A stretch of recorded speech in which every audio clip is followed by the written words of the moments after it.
My name is Doreen Harold, and although I'm retired, I've taken up, first of all as a hobby, and then as a profession, porcelain doll making.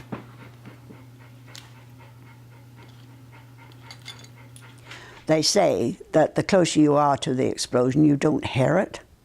We never heard the explosion, everything just came down on top of us. Our house was bombed, and I lost a big collection of dolls which my aunt and my grandmother had bought for me.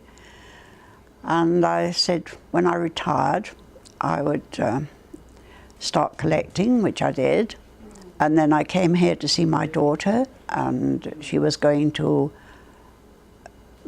learn how to make porcelain dolls, and I went with her and I just got hooked. I absolutely loved it, and I've been doing it ever since.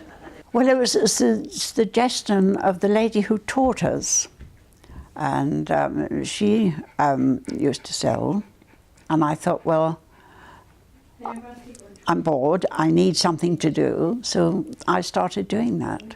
And then I prepared the porcelain, and then I will prepare the mould and then pour it, make sure it's the right thickness. And then, of course, when it comes out of the mould, it has to sit on the shelf for 2 or 3 days to dry thoroughly. And then, of course, coming out of a mould, it has certain ridges. They all have to be cleaned off, and everything's smooth. If you're putting glass eyes in, you have to cut the eyes out. And if you're putting teeth in, you have to cut the mouth out. It's very delicate. At that stage, it's extremely delicate. Once it's fired, it fires at just on 3,000 degrees, 8.5 hours. And then it has to cool down. It takes at least 24 hours to cool down so you can open the kiln. And then you have to scrub it. When you take it out, it's slightly rough, and then you start painting.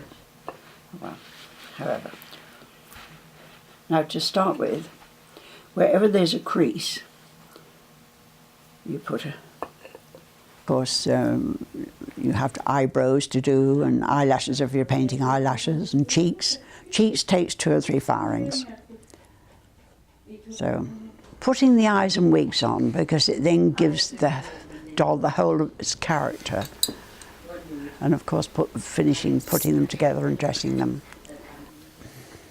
Well, I like the whole process, really.